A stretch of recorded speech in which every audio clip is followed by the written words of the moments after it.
Welcome back to Beyond Sight English, where we help you communicate with confidence in the global business world.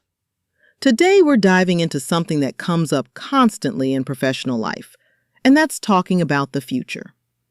Whether you're planning a product launch, promising a deadline to a client, or forecasting next quarter's numbers, you need the right language to do it well. And the thing is, English has quite a few different ways to talk about the future, doesn't it, Sophie? It really does, and that's exactly what makes this topic so interesting, but also a little tricky for many professionals. You can't just pick one future form and use it everywhere. The form you choose actually sends a message about how certain you are, how formal the situation is, and whether you're talking about a plan, a prediction, or a scheduled event. That's such an important point. I think many business professionals learn one or two future forms early on and then just stick with those without realizing there are more precise options available. Exactly. And when you're negotiating a contract, or promising something to a stakeholder, or discussing timelines in a project meeting, precision matters. So today, we're going to walk through all the major ways English speakers talk about the future in business contexts, and we'll do it through real scenarios you'll actually encounter in your working life. So let's start with probably the most common one, which is using will. This is often the first future form people learn, and honestly, it's incredibly useful in business. It is. And I think it's worth clarifying what will is really best for, because it gets overused sometimes. Will is perfect when you're making a decision at the moment of speaking, or when you're making a promise or commitment. So imagine you're in a meeting and your manager asks who can take on a new task. You might say, "I'll handle that," or "I'll take care of it." That's a decision you're making right there in the moment. Right. You didn't plan it beforehand. You're deciding as you speak. And that's the classic use of will. Another really common business situation is promising something to a client or colleague. You might say, "I'll send you the report by 5 o'clock," or "I'll follow up with the supplier tomorrow." And those promises carry weight, don't they? When you use will in that way, you're creating an expectation. The other person is going to hold you to it. Absolutely. So it's worth being careful. Don't say, "I'll have that ready by Monday," unless you actually mean it. In business, your word is your reputation. That's so true. Now, will is also used for predictions, especially when we're giving our opinion about what we think will happen. For example, in a strategy meeting, you might say, "I think the market will recover in the second half of the year," or "Customers will respond well to this new feature." Those are predictions based on your judgment or belief. You're not completely certain, but you're expressing what you think is likely. And in business discussions about forecasts or market trends, this kind of language is everywhere. It really is. Now, here's where it gets interesting, because we also have going to, and many learners wonder what the difference is between will and going to. That's one of the most common questions, and the distinction is actually quite useful once you understand it. Going to is typically used for plans and intentions, things you've already decided before the moment of speaking. So let's say you've been working on a product launch strategy for weeks. In a meeting, you'd say, "We're going to launch the product in June."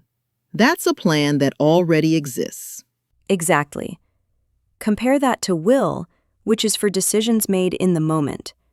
If someone in that same meeting suddenly suggests a change and you agree on the spot, you might say, "Okay, we'll move the launch to July." That's a new decision being made right there. So going to for pre-existing plans, will for spontaneous decisions. That's a helpful way to think about it. And going to is also used for predictions when we have some kind of evidence. Like if you're looking at the sales data and you see a clear downward trend, you might say, "These numbers are going to cause problems at the board meeting." You can see the evidence, so you're predicting based on that. That's a great example. You're not just guessing, you're making a prediction based on what you observe. Whereas with will, the prediction is more about your opinion or belief without necessarily pointing to specific evidence. Right. So, in a business context, if you're presenting data and drawing conclusions, going to often sounds more grounded. Based on these trends, we're going to see a 20% increase in costs. That sounds data-driven. Versus something like, I think we'll see growth next year, which is more of a general belief. Both are valid, they just communicate slightly different levels of certainty. This is really helpful, Amara, because I think a lot of professionals use these interchangeably without realizing they're sending different signals. They really do. And it's not that one is wrong, it's just that being aware of the nuance helps you communicate more precisely. All right, let's move on to something that surprises many learners, which is using the present continuous for future arrangements. This is actually extremely common in business English. It is, and it's so practical once you get comfortable with it. When you have a confirmed arrangement, something scheduled with another person, or involving a specific time and place, the present continuous is often the most natural choice. For example, I'm meeting the client on Friday, or we're flying to London next Tuesday. And those sound completely natural, don't they? Even though they're about the future, we use that present continuous form because the arrangement is fixed. Exactly. It implies that something is already in your calendar, already confirmed. Compare, I'm meeting the client on Friday with, I'll meet the client on Friday. The first one sounds like it's already arranged. The second one might be a promise or a decision you're making now. That's such a good comparison. In practice, when you're talking about meetings, business trips, appointments, anything that's been scheduled, the present continuous just sounds more professional and precise. And you hear it all the time in offices. I'm presenting to the board at 2. She's arriving tomorrow morning. We're having a call with the overseas team this afternoon. All future events, but we use present continuous because they're set up, they're in the diary. I think this is one of those cases where non-native speakers often stick with will because it feels safer. But native speakers reach for the present continuous almost automatically for arranged events. That's a really good observation. And there's nothing wrong with will, but if you want to sound more natural and communicate that something is definitely happening because it's been planned, the present continuous is your friend. Now, here's another one that can feel surprising: using the present simple for future events. But this one is specifically about schedules and timetables. Right. This is for things that are fixed, usually by some external schedule. Think about trains, flights, meetings that run on a set timetable, conference sessions.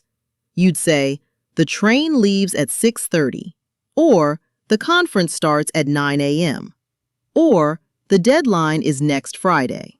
Those are all future events, but we use present simple because they're part of a fixed schedule that's not going to change based on our plans or decisions.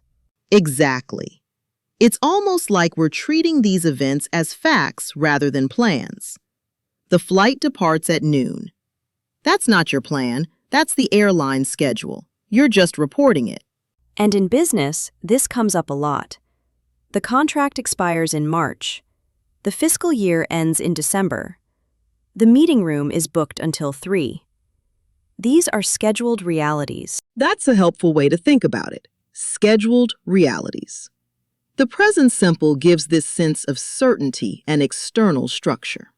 So to recap what we've covered so far, we have will for decisions made in the moment and for promises and predictions based on opinion. We have going to for plans you've already made and predictions based on evidence. Present continuous for arranged events, things in your calendar. And present simple for fixed schedules and timetables. That's a solid foundation. And honestly, with just those 4, you can handle most business situations involving the future. But we're not stopping there, because there are some more advanced forms that are incredibly useful in professional contexts, especially when you're talking about timelines and project milestones. Absolutely. Let's talk about the future continuous. This one is wonderful for talking about actions that will be in progress at a specific time in the future. And it also has a very useful softening function in business English. Let's start with the basic meaning. If you want to say that an action will be happening at a particular moment, you use the future continuous. This time next week, I'll be presenting to the board. You're not saying the presentation starts next week. You're saying that at that specific moment, you'll be in the middle of presenting. And this is great for painting a picture of future activity. While you're meeting with the clients, we'll be preparing the contracts back at the office. You can describe parallel activities happening at the same future time. That's really useful for coordinating team activities, isn't it? The design team will be finalizing the mock-ups, while the developers will be setting up the testing environment. Exactly. It helps create this image of everything happening simultaneously, which is often exactly what project planning involves. Now, you mentioned a softening function, Amara. Can you explain that? Yes, this is one of my favorite uses of the future continuous in business. It can make requests and questions sound more polite and less direct. Compare, "Will you send me the report?" with, "Will you be sending me the report?" The second one sounds softer, less like a demand. Oh, that's interesting. Why does it work that way?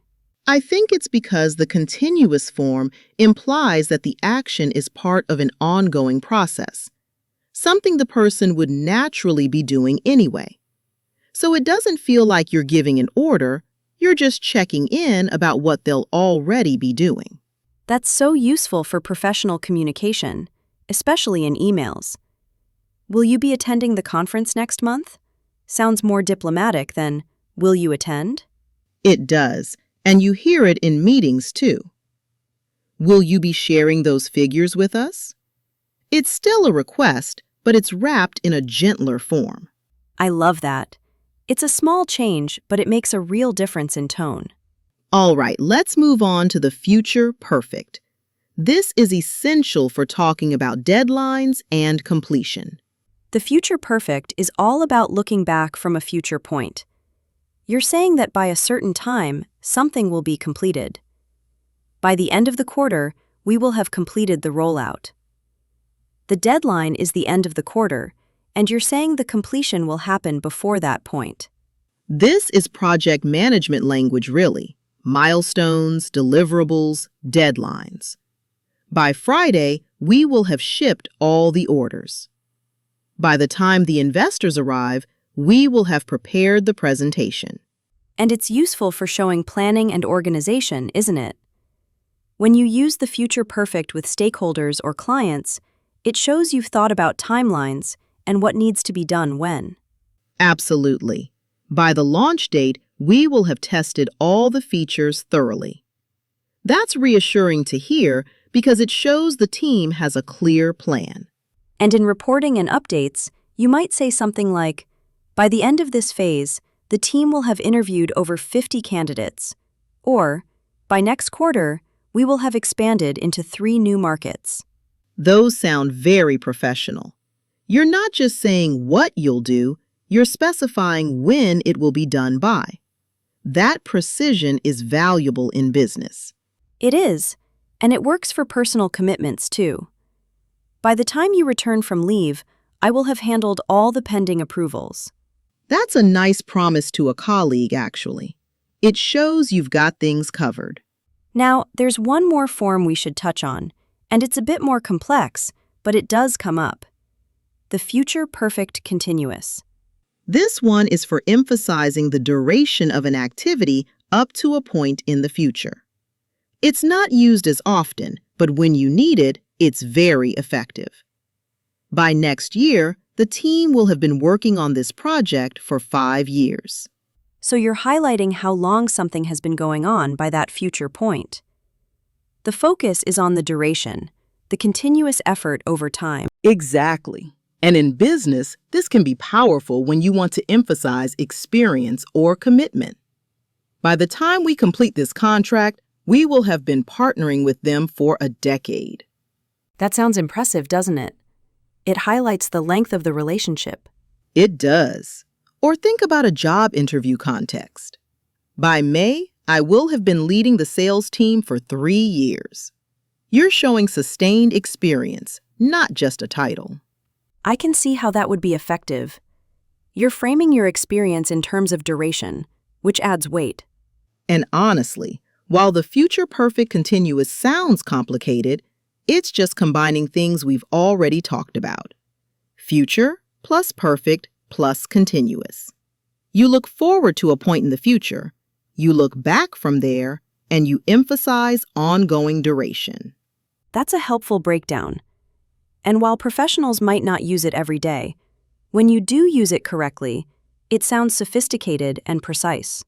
All right, Sophie, let's talk about some common mistakes and confusions that business professionals often encounter with these future forms. Good idea. One big one is the difference between going to and the present continuous for future. Learners often wonder, aren't they the same thing? They do overlap a lot, and sometimes both work. But there's a subtle difference. The present continuous for future is specifically about arrangements, things that have been organized, usually with other people involved. I'm meeting the client on Friday implies it's been scheduled. Going to is broader. It's about intentions and plans, even if they haven't been confirmed yet. So if I say, I'm going to meet with the marketing team next week, that's a plan. But maybe I haven't set up the meeting yet.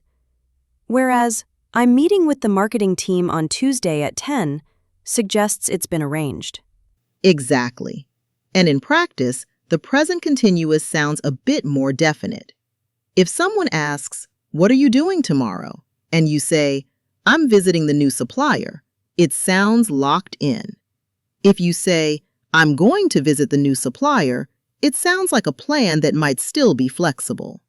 That's useful for professionals to understand, because sometimes you want to signal that something is definitely happening, and other times you want to leave a little flexibility. Right.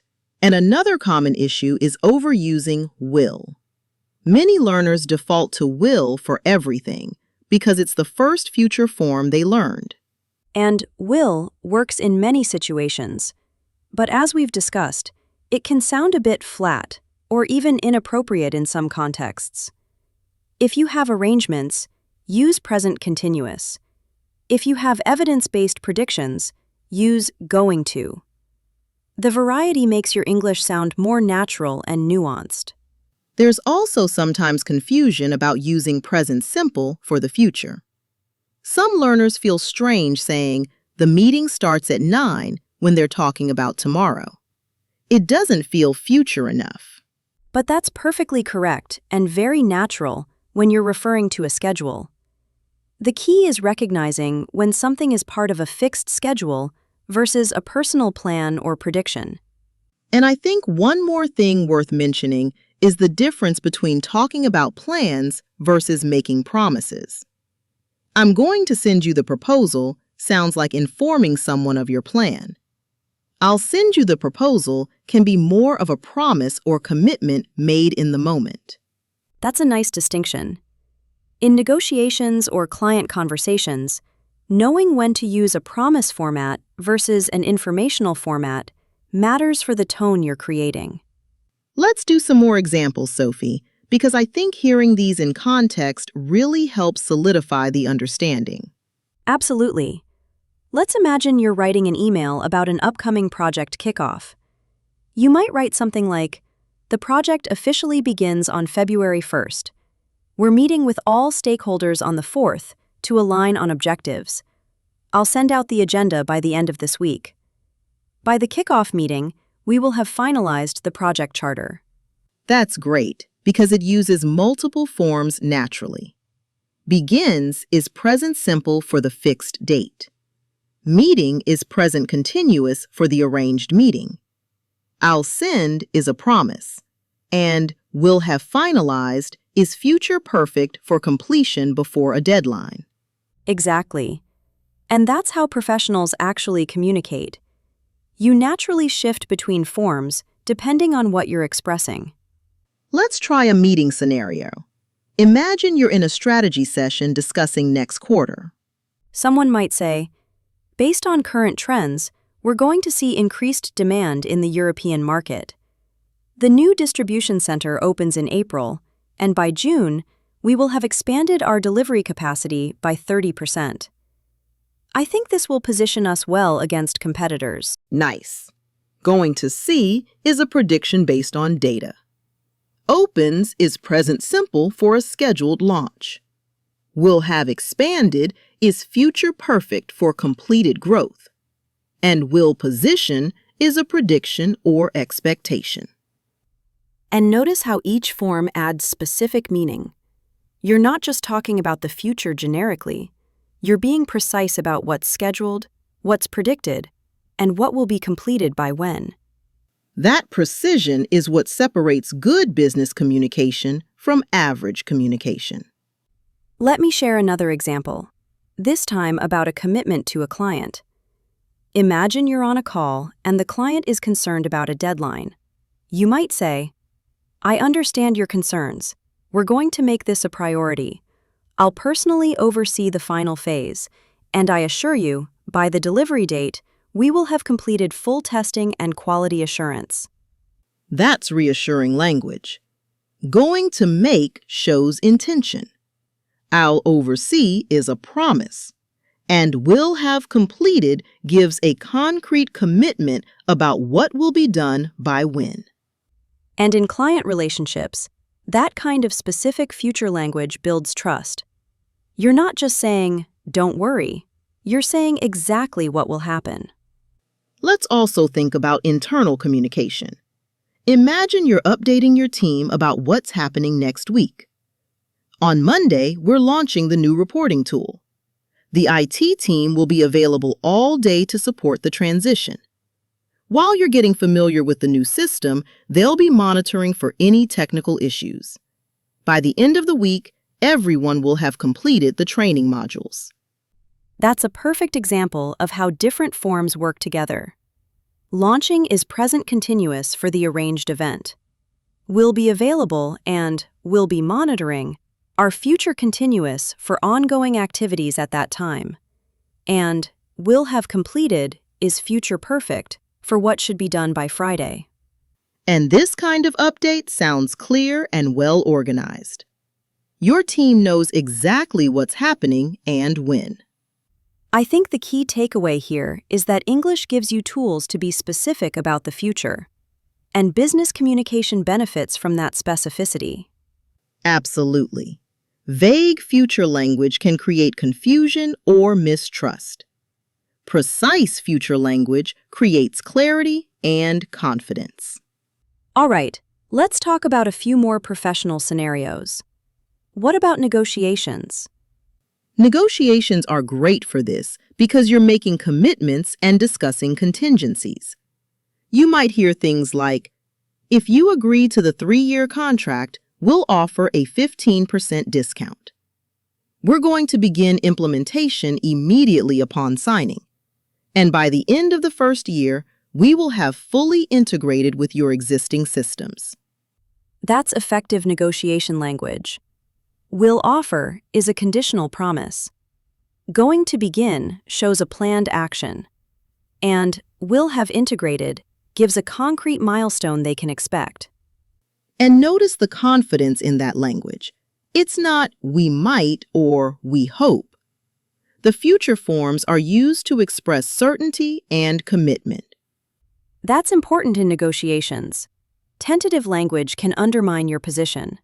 Strong future forms convey confidence. What about forecasting and analysis? This comes up a lot in finance and strategy roles. Definitely. In a financial review, you might say something like, based on our projections, revenue is going to grow by 8% this year. We'll continue to invest in R&D, and by year-end, we will have launched 2 new product lines. Looking further ahead, by the 3rd quarter of next year, we will have been operating the new facility for 12 months, giving us good data on efficiency gains. That's sophisticated future language. Predictions, intentions, completions, and even duration all combined naturally. And in a boardroom or investor meeting, that kind of precision matters. You're showing that you've thought carefully about timelines and milestones. Let's try one more context, which is project status updates. These happen constantly in business. So imagine you're updating stakeholders on a software development project. Development is progressing well. We're completing the user interface module this week. Next week, we'll be focusing on back-end integration. By the end of the month, we will have finished the alpha version. The beta launch is scheduled for March 15th. Good variety there. Completing is present continuous for current progress extending to completion. Will be focusing is future continuous for ongoing future activity. Will have finished is future perfect for milestone completion. And is scheduled is present simple for a fixed date. This kind of update gives a clear picture of progress, current focus, and upcoming milestones. Stakeholders can see exactly where things stand. And it demonstrates project management competence, which is reassuring for everyone involved.